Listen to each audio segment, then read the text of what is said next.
قال النبی صلی اللہ علیہ وسلم الایمان بضع وسبعون شعبہ وأولها قول لا إله إلا الله وأدناها إماطة الأذى عن الطريق أو كما قال صلی اللہ علیہ وسلم۔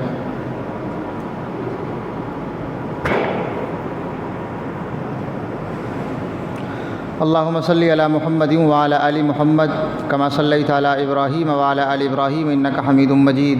اللہم بارک علی محمد وعلی آل محمد کما بارکت علی ابراہیم وعلی آل ابراہیم انک حمید مجید۔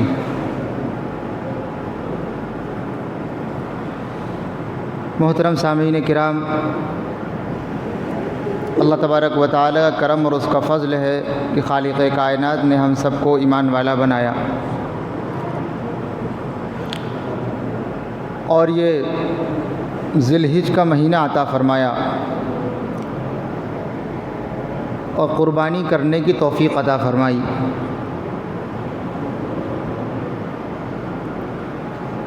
یہ کرم ہے، فضل ہے رب العزت والجلال کا۔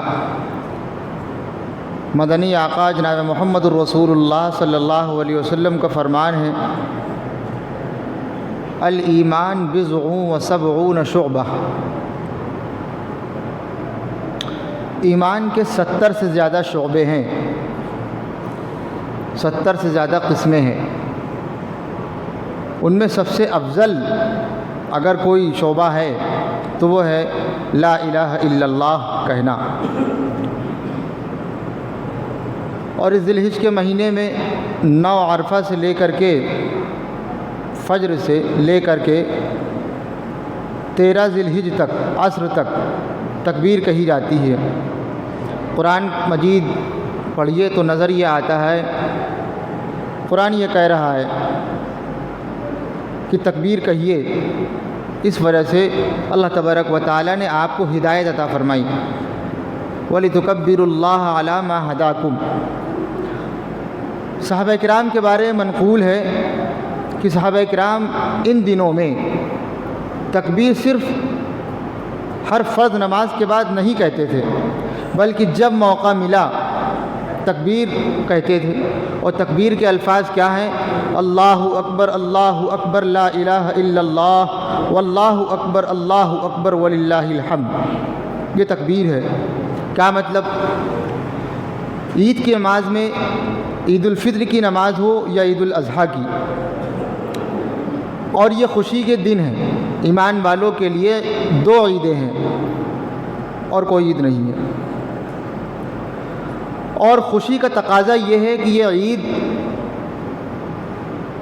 ہمارے ابو نے یا پھر ہمارے خاندان والوں نے ہمیں نہیں دی ہے۔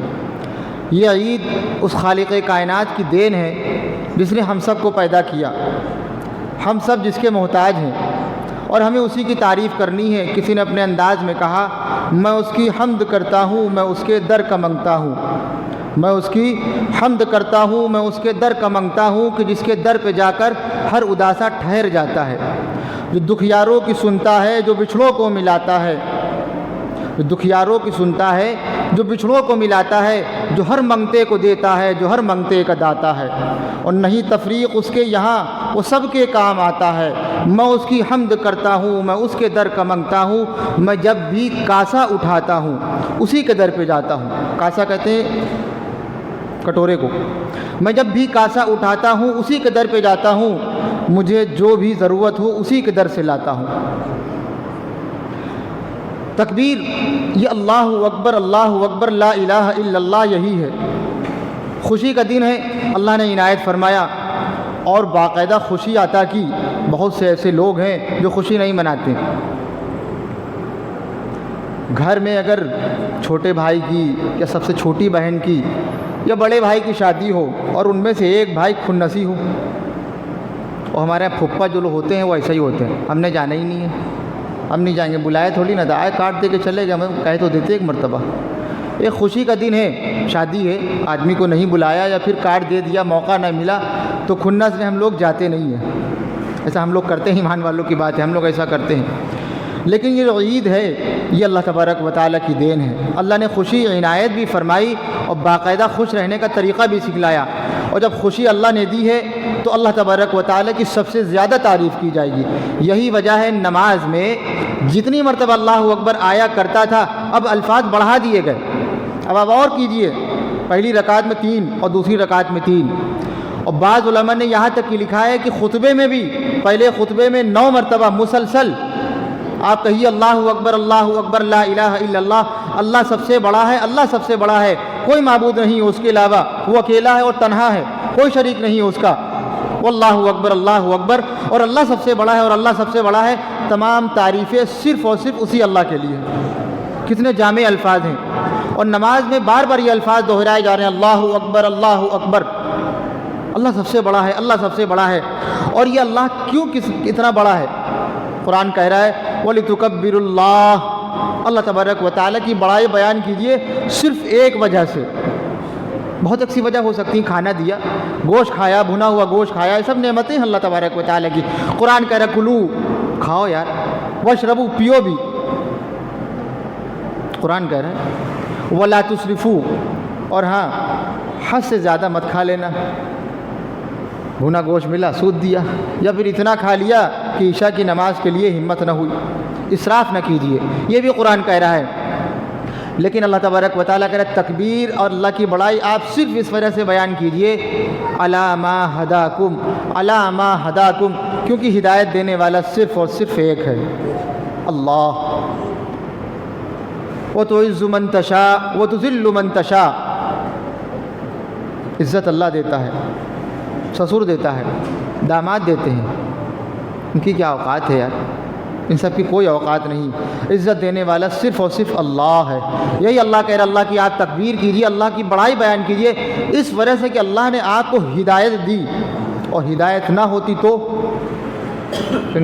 تو کیا وہ بنگلے ہمارے بھی ہوتے اور بینک میں پیسہ جمع کرتے اور سود کھا رہے ہوتے؟ جی نہیں، صرف سود کھا رہے ہوتے وہ بنگلے ہوتے.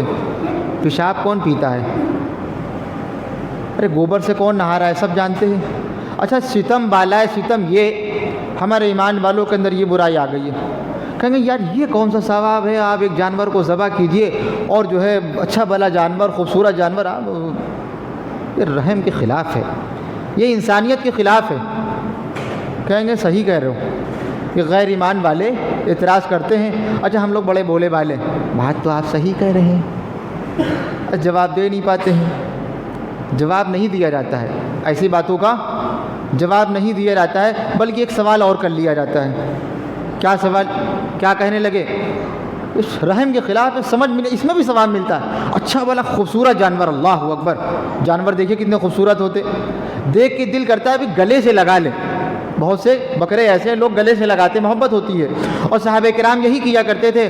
فرمانے لگے کان المسلمون یسمنون، انا کننا نسمن الاضحیۃ وکان المسلمون یسمنون. مدینے میں جو لوگ رہتے تھے وہ اپنے جانور کو کھلاتے تھے اور پلاتے تھے اور خوب موٹا تازہ کرتے تھے، اور ایمان والوں کا بھی یہی کام تھا. اور پھر اتنا خوبصورت بن گیا اس کو ذبح کیے دے رہے ہیں. قرآن کیا کہہ رہا ہے؟ لن تنالوا البر حتى تنفقوا مما تحبون، جو آپ کو محبوب ہو اس کی آپ قربانی کیجیے. ذرا تھوڑا سا سوچیں ہم، یہ کیا ہے؟ قربانی کیا ہے؟ ہر ایک انسان کہتا ہے ابراہیم علیہ السلام کا طریقہ ہے. اور ذبح کرنے حضرت اسماعیل علیہ السلام کو گئے تھے. ابراہیم علیہ السلام چھری پھیر بھی رہے تھے، قرآن کہہ رہا ہے چھری پھیر رہے تھے، چلی نہیں رہی، پتہ نہیں کیا ہو گیا. امتحان مقصد تھا. اگر ایسا نہ ہوتا، ذرا سوچیں، اگر ایسا نہ ہوتا تو ہم لوگ ذبح کیے جا رہے ہوتے، نہ کیے جا رہے ہوتے. کہ ہمیں ایسی بات ہوتی ہے. امام الاولین والآخرین، سید المرسلین، مدنی آقا، تاجدار مدینہ، ساقی کوثر، فاتح اعظم جناب محمد الرسول اللہ صلی اللہ علیہ وسلم کے والد محترم حضرت عبداللہ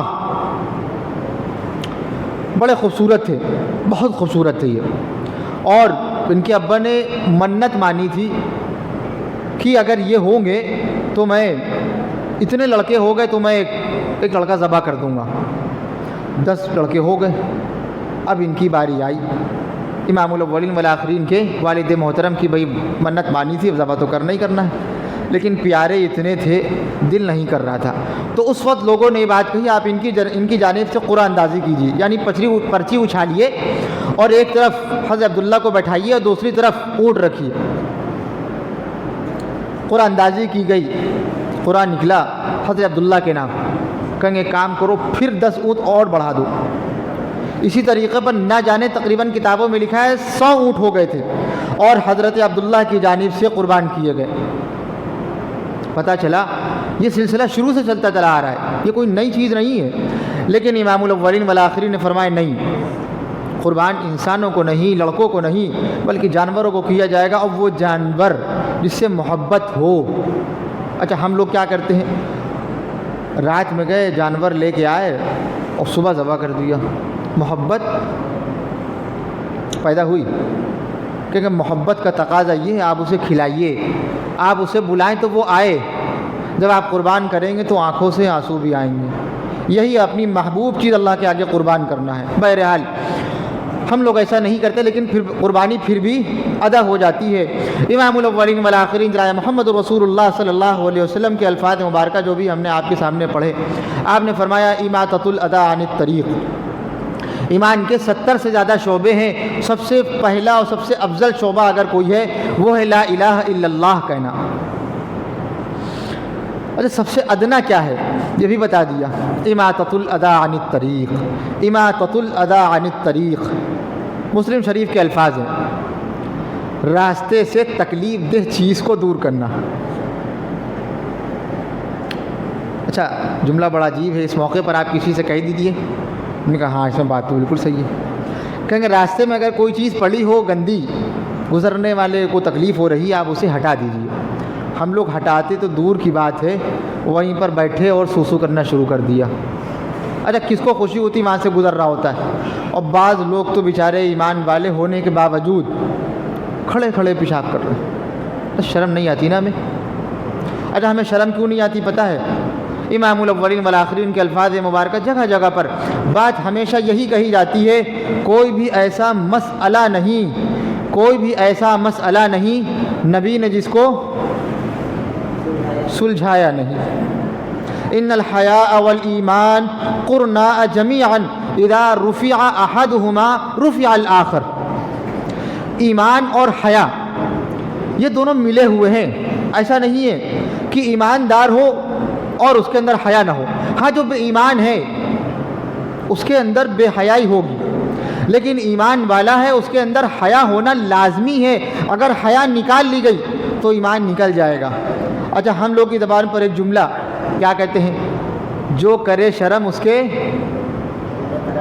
کے پھوٹے کرم، ایک جملہ ہے مذاق میں ہم لوگ کہتے ہیں. اچھا جملہ کتنا بھاری ہے پتہ ہے؟ کوئی اتنا بھاری جملہ نہیں کسی نے کہہ دیا ہاں بھائی کہنا نہیں چاہیے، بات غلط ہے، لیکن یہ مقصد کسی اور، اس کا مقصد کچھ اور ہے. یہ ہمارے جملے نہیں ہیں، کسی نے ہمارے اوپر تھوپا ہے. کیا کہنے لگے؟ صحابہ کرام رضوان اللہ تعالی علیہ مجمعین میں سب سے زیادہ باحیا اگر کوئی صحابی ہیں تو وہ کون ہیں؟ حضرت عثمان رضی اللہ تعالیٰ عنہ. پتہ ہے نہیں؟ اور یہ جملہ آیا کس کی طرف سے؟ فلاں کی طرف سے آیا ہے، ہم نام نہیں لیں گے، سمجھ گئے ہم لوگ. وہ کیا کہتے ہیں؟ تبرہ ان کا بغنا مقصد ہے، صحابہ کرام کو گالی دینا مقصد ہے. کہیں پر آپ چوکیے نہیں. کہیں گے جو کرے شرم اس کے پوٹھے کرم. گالی کس کو پڑی؟ حضرت عثمان رضی اللہ تعالیٰ عنہ. کیا پوچھنے لگے؟ کہیں گے بتائیے آپ کی عمر کیا ہے؟ جواب میں جانتے کیا بتاتے ہیں؟ عمر کو مارو گولی، عمر کو ماریے گولی اور کوئی بات کیجیے. گالی بک دی کس کو؟ فاروق اعظم رضی اللہ تعالیٰ عنہ کو. اچھا ہم لوگ سمجھ نہیں پاتے. یہ جملے اتنے بھاری ہیں کہ اگر آدمی واقعی اس گندے دل سے سوچ لے اور کہے ایمان نکل جائے گا. تو میں عرض یہ کر رہا تھا حیا اور ایمان دونوں ملے ہوئے ہیں. فرمان مصطفیٰ ہے ان الحیاء والایمان قرناء جمیعا، دونوں ملے ہوئے ہیں. اذا رفع احدهما رفع الاخر. اگر حیا نکال لی گئی ایمان اپنے آپ چلا جائے گا. ڈھونڈتے رہیے. اچھا ہم لوگ راستے سے تکلیف دہ چیز کو ہٹانا تو بہت دور، باقاعدہ آج کے ایام میں ان دنوں میں راستے میں دیکھ لیجیے گندی چیزیں پڑی ہوئی ہیں. کس نے ڈالی؟ ہم ہی لوگوں نے ڈالی. اور پھر کیا سوچا ہم نے قربانی کی ہے اور قربانی کے قطرے سے گناہ معاف ہو جاتے ہیں اور ہم بالکل پاک ہو گئے گناہ سے، اس میں کوئی شک نہیں، گناہ معاف ہو گئے۔ لیکن یہ بات یاد رکھنے کی ہے تسبیحات سے گناہ معاف نہیں ہوتے ہیں۔ فرائض کو چھوڑ کر کے تسبیحات اگر کوئی انسان پڑھ رہا ہے تو اس کے گناہ معاف ہوں گے، درجات بلند ہوں گے، کچھ نہیں ہوگا۔ ادھر گناہ کیا ادھر نیکی کی، حساب برابر۔ نہانے گئے غسل خانے میں، بالٹی ہے ہلکی سی ٹوٹی ہوئی ہے اور ٹوٹی کھول دی، کب بھرے گی؟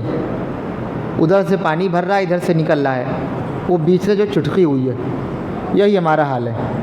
قربانی کی، ثواب ملا، سب کچھ ملا الحمدللہ، گوشت تقسیم بھی کیا، سب کو دیا بھی، لیکن راستے میں وہ غلاظت ڈال دی ہے اور ہم ہی لوگوں کو تکلیف ہوتی ہے، راستے سے ہم ہی گزرتے ہیں اور لڑتے کس بات پر ہیں؟ نالی میں آپ کا خون ادھر آنا نہ پائے، ایٹا لگا دیا۔ اس سے پہلے ایک بات بتائی، خون کیا ہے سب جانتے ہیں، حرام ہے، لیکن جب حرام ہے تو کرتے کیا ہے؟ پہلے تو مٹی ہوا کرتی تھی، خون دفنا دیا جاتا تھا قربانی کا، اب مٹی ہے ہی نہیں۔ اب بعض لوگ بڑے دیندار ہوتے ہیں اور اپنے آپ کو سمجھ ہی رہے ہوتے ہیں، وہ مٹی بیچارے کہیں کہاں سے لے کر کے آتے ہیں اور تسلے میں اور وہیں لگا دیا اور خون وہاں جمع ہو گیا۔ اچھا مٹی پھینکنے آپ کہاں جائیں گے؟ کہاں پھینکیں گے؟ روڈ پر؟ یہاں جگہ مٹی پھینکنے کی ہے؟ کہیں گے یہ بہتا ہوا خون پیارے حرام ہے۔ حرمت علیکم المیتہ، مردار اللہ نے حرام قرار دیا ہے، والدم، خون حرام ہے۔ جب حرام ہے تو بہاؤ، کیوں نہیں بہا رہے ہیں؟ مقصد کچھ اور ہے، سمجھ نہیں پا رہے ہم لوگ۔ خون نکلا فوراً پانی ڈال دیا، نالی میں جمے گا، جمے گا، جمے گا، اور اس کے بعد میں اگر بہایا کلیجی بن جاتی اس کی، اور پھر بہا رہے ہیں اور روڈ پہ پڑا ہوا، دو لوگ گزر رہے ہیں، کچھ دن تک پڑا رہے، وہاں پہ جمنے لگتا ہے، بدبو آنے لگتی ہے، اور غیر ایمان والے کہتے ہیں یہ ایمان والے ہیں، وہ لوگ صحیح کہتے ہیں، ہم لوگ اچھے لوگ تھوڑی نہ ہیں، کوئی بتانے والا نہیں ہے، کوئی سمجھانے والا نہیں، اور سوچتے ہیں بڑا اچھا کام کیا، لیکن اعتراض دوسروں پر ہوگا، اما ان کے تہوار عجیب عجیب ہیں یار، گھنونے تہوار۔ اچھا کون سے گھنونے؟ وہ رنگ کھیل رہے ہیں، اچھا، اور شراب پی رہے ہیں، ہم لوگ یہ کہتے ہیں، اور رنگ کھیل رہے ہیں، وہ ہماری دیوار پر اور ہمارے دروازے پر انہوں نے پچکاری مار دی، ہمارا ابھی نیا پینٹ تھا وہ خراب ہو گیا جناب۔ اچھا بقرعید میں ہم نے بھی تو یہی کیا ہے، دونوں برابر ہیں یار، دونوں برابر ہیں، ہم ان کا منہ نوچے وہ ہمارا منہ نوچے۔ یہ ایمان والوں کا حال ہے جو داڑھی رکھے ہیں، نماز پڑھتے ہیں، فرائض پڑھتے ہیں، سنن پڑھتے ہیں، تسبیحات پڑھتے ہیں، اشراق، کچھ بھی نہیں چھوٹتا ان سے، لیکن یہاں پر معاملہ جو ہے ڈھیلا پڑ جاتا ہے۔ بہرحال فرمان مصطفیٰ صرف اتنا ہے، اماطۃ الاذی عن الطریق، راستے سے سب سے ادنا چیز اگر کوئی ہے ایمان میں وہ ہے تکلیف دہ چیز کو ہٹانا۔